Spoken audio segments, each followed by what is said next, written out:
Part 9. Natawa ako sa naging sumunod na mga eksena naming dalawa. After that steamy night we had, he ended up purchasing a box of balloon to be used.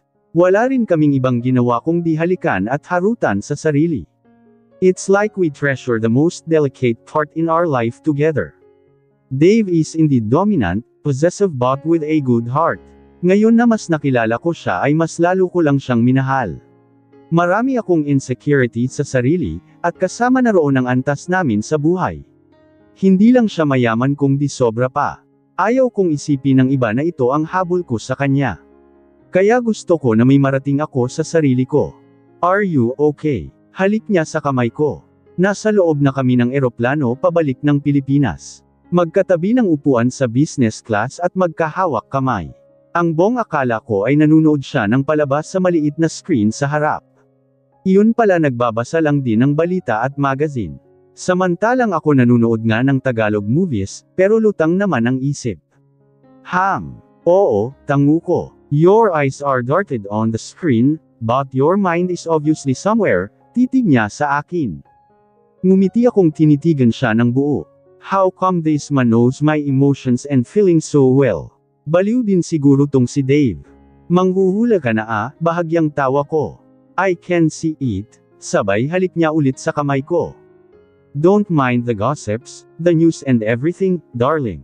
Just look at me, come on, look at me.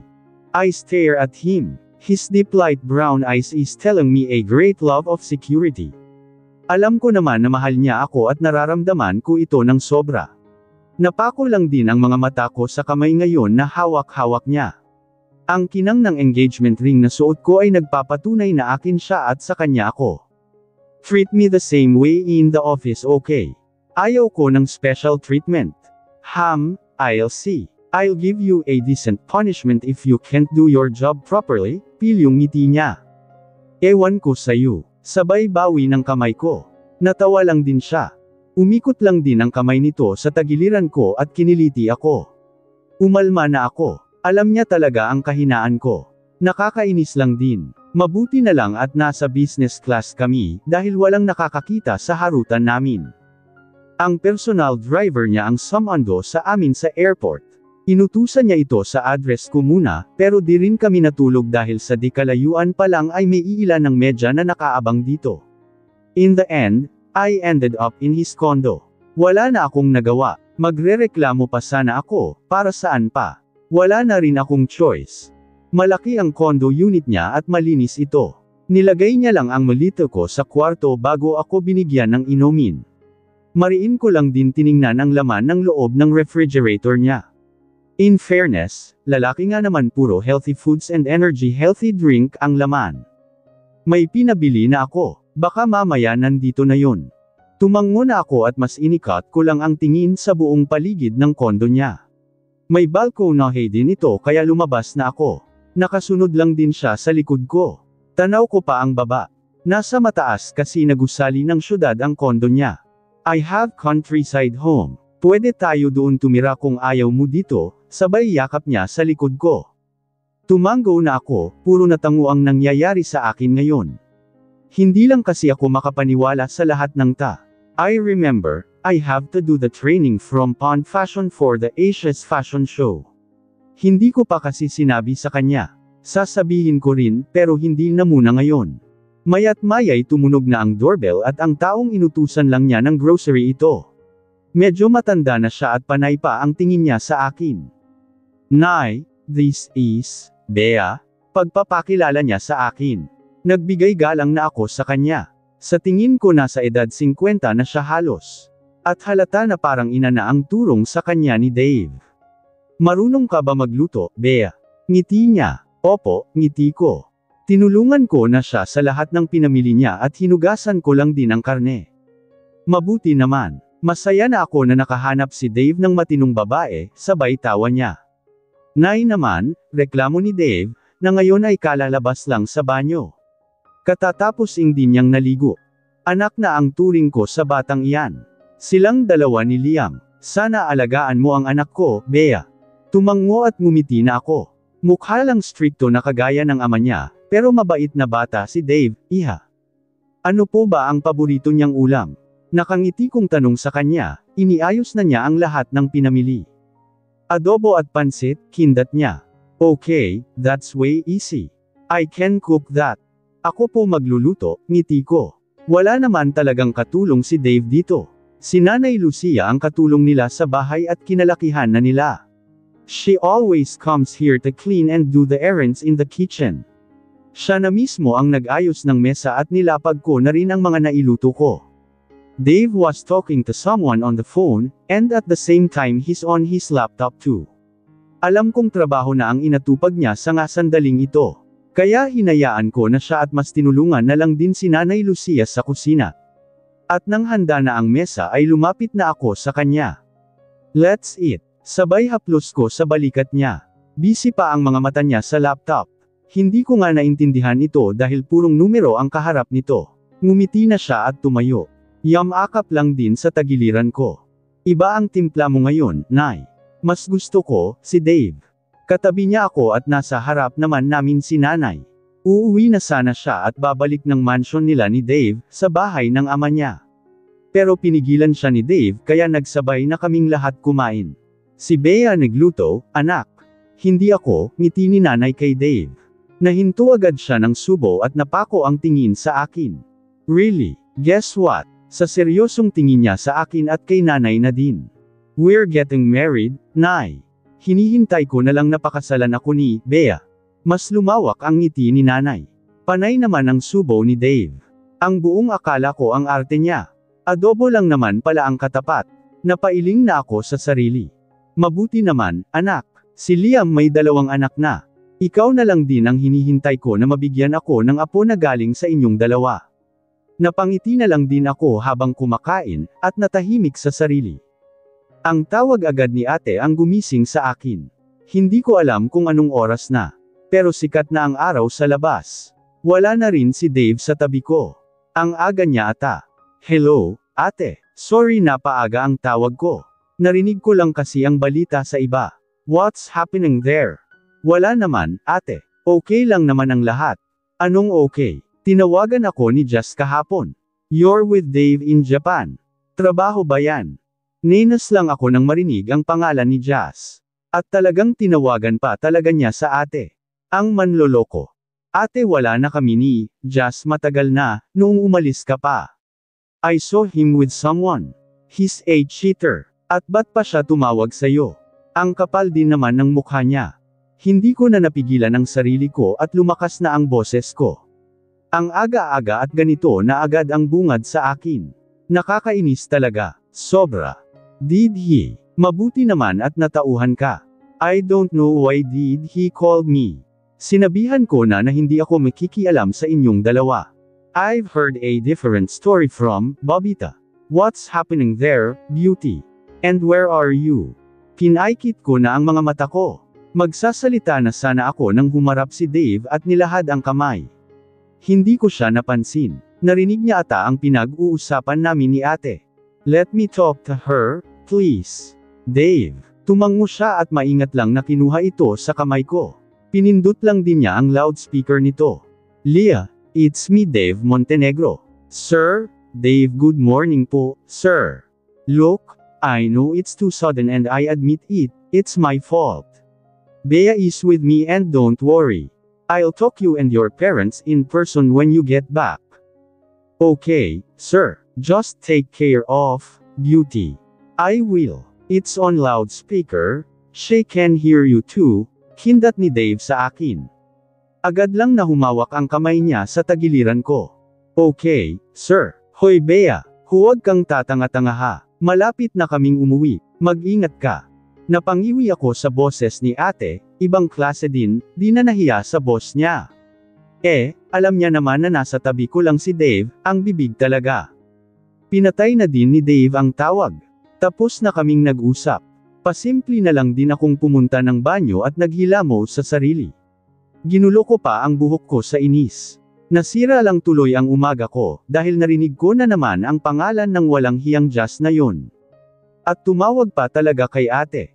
Ang kapal lang din. Nagluto na ako. Come here. Mabilis lang siyang yamakap sa akin. Dave, I have to go home. Pagchichismisan na naman ako nito, lihim na tugon ko. I'll drop you later. May bodyguards ka na makakasama sa labas ng bahay mo. May driver ka rin na taga-hatid sundo sa trabaho. Namilog lang din ang mga mata kung tinitigan siya. Bakit? Ayaw ko. Bea, the media is still on. After a week or two they will lay low and you'll be fine. Pero ngayon kailangan kong gawin to sa'yo. Or else I will really keep you here, pagbabanta sa boses niya. Humakbang na ako palabas ng kwarto. Nalilito ako pero wala rin akong magagawa, kaya pababayaan ko na lang muna siya sa ganito. Tutal sa susunod na mga araw babalik na si ate, at may makakasama na ako. Mabilis lang siyang yamakap sa akin. Lahat ng mga mata nila ay nakatingin na sa akin ngayon. Everyone is staring at me, as if I'm that sort of celebrity, or worst, their enemy. Ewan. Binilisan ko na ang lakad ko patungo sa mesa. Nakauwi na ako kahapon, at oo, hatid sunod sa driver na kinuha niya. I don't really like this. Naninibago ako sa lahat ng to. Maski kapitbahay namin nagtaka, dahil ba't daw may bantay ako sa labas ng bahay namin. Pero nasa iyahan na din sila. Umiiwas daw kasi ang mga magnanakaw sa banda namin. Bea, welcome back, Mrs. Montenegro. Lakas ng boses niya. Halos tinakpan ko na ang tainga ko at mabilis na humakbang hanggang sa nakarating ako sa mesa ko. Nakasunod lang din siya. Ano ba, bruha? Pinalakihan ko siya ng mga mata ko. Ano, kumusta ang honeymoon? Pakyut niya sa harapan ko at pinagalaw-galaw pa niya ang kilay. Bakla talaga. Anong honeymoon? Trabaho ang pinunta namin doon. Pumasok agad ako sa loob ng opisina niya. Wala pa siya, baka mamaya mama pang after lunch. Nasanay na ako sa ganito na setup tuwing trabaho. Every after lunch time na ang pasok niya. He's attending different clients and appointments. Come on, Bea, magkwento ka naman. Alam mo bang grabe ang kakahanap nila sa'yo rito? Kaya sinabi ko na nag-honeymoon na kayo, lakas na tawa niya.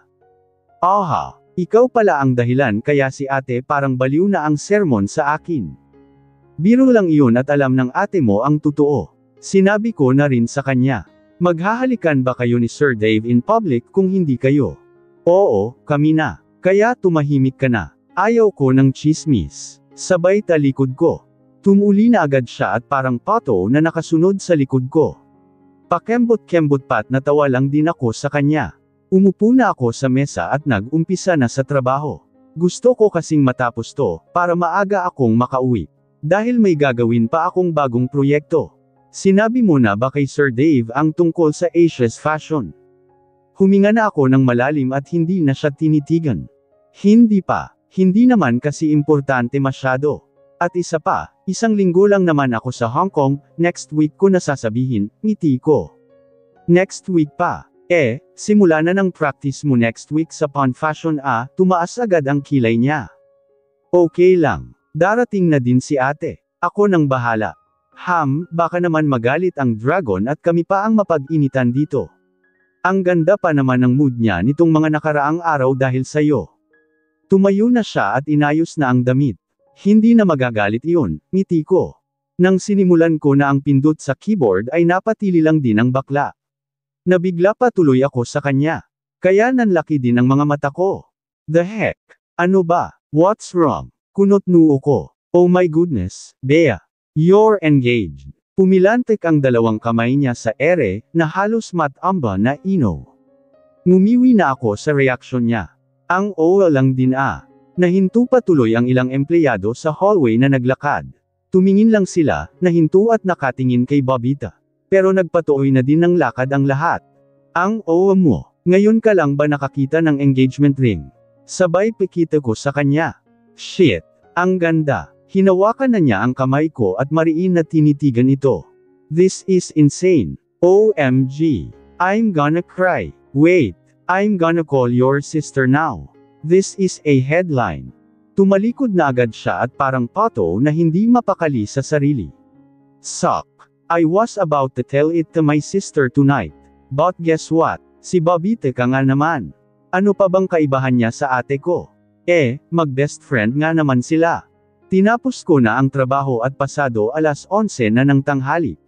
Tinawagan ko na si Babita para sabay kaming mananghalian. Ang kembot at lawak agad ng ngiti niya habang palapit sa akin. Pumunta na kami ng kantin at nag-order na ng makakain. Tahimik lang din kaming naupo sa kaparehong spot sa labas. May iilan lang naman na tao dito.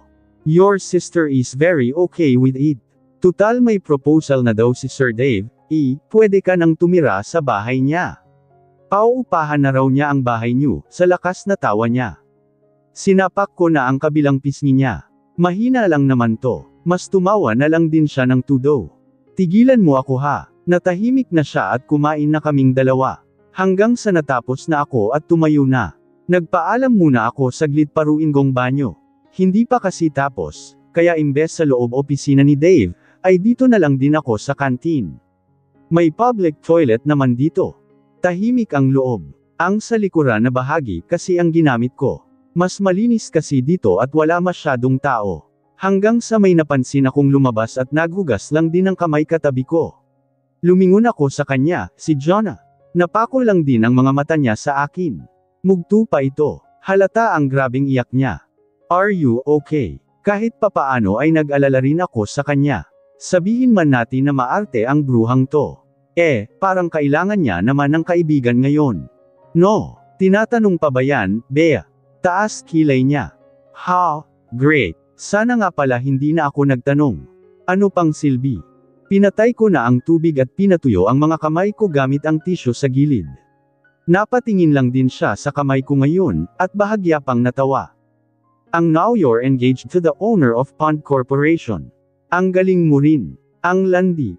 Yumigting lang din ang tainga ko. Parang nabuhay ang galit at inis ko kay Jazz at sa kanya. I forgot it already. I almost forgot about them. Wala na sana akong pakialam. Pero heto na naman siya, hinahamon na naman ako. What did you say? Pamiwang ko sa kanya. Umiling-iling na siya at pinatuyo na rin ang mga kamay niya. Nagangat siya ng tingin sa akin. After you break us, Bea. Here you are engaged to Sir Dave. Inis na tugon niya. Ha? Ano bang alam mo, Jonah? Gusto mong malaman ang totoo? Okay, fine. I'll tell you the truth. Humarap na ako sa kanya. Pero bago pa man iyon ay nilock ko muna ang pinto ng banyo, para walang ibang makapasok. Tutal kaming dalawa lang naman ang nandito. Magkaalaman na, para matapos na ito. Just was my 2 years boyfriend, was okay. Meaning ex ko na ang manlolokong pangit. 2 taon din akong naging tanga sa kanya, grabe. At salamat nga pala, dahil sa'yo natauhan ako, sabay kuha ko ng tissue at pinahiran ko lang din ang kamay ko. Matagal na kaming wala, kaya good luck, sa playboy at manloloko mong boyfriend. Iyon na siya ng buo. Wala na akong pakialam sa inyo dahil masaya na ako. Hindi na siya nagsalita at namuulang din ang luha sa mga mata niya. Imbes na minus ako ay parang naawan na tuloy ako sa kanya. Napahagulgal na kasi siya, huminga na ako ng malalim at hinarap ulit siya. Look, Jonah. It's not your fault. In that 2 years, walang nangyari sa amin. Kaya siguro naghanap siya ng iba. Kumuha ulit ako ng tissue at binigay sa kanya.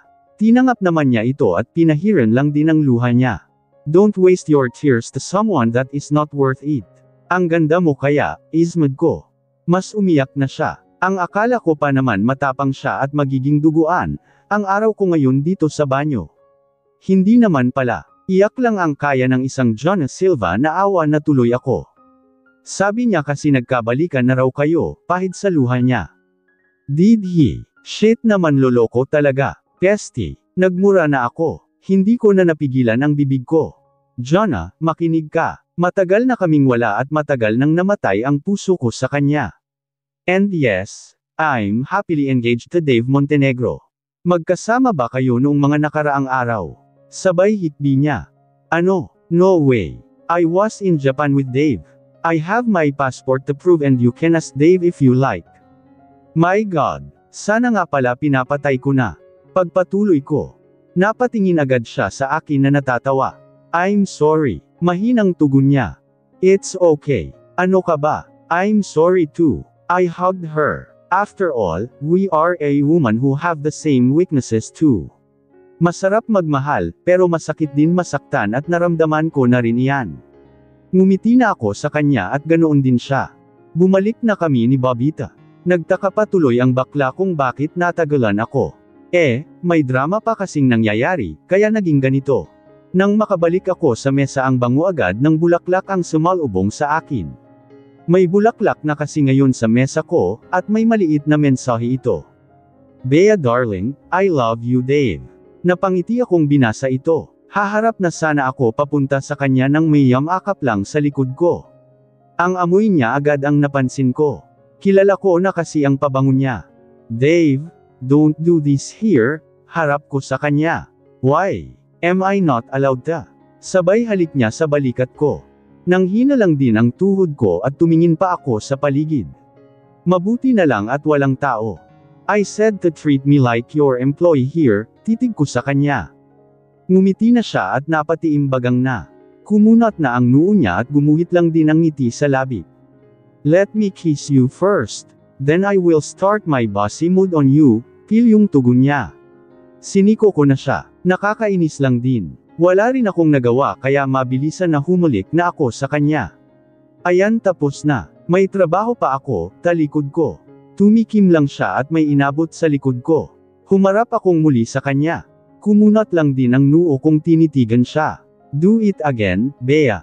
Make it understandable, darling. Sapil yung ngiti niya at tumalikod na.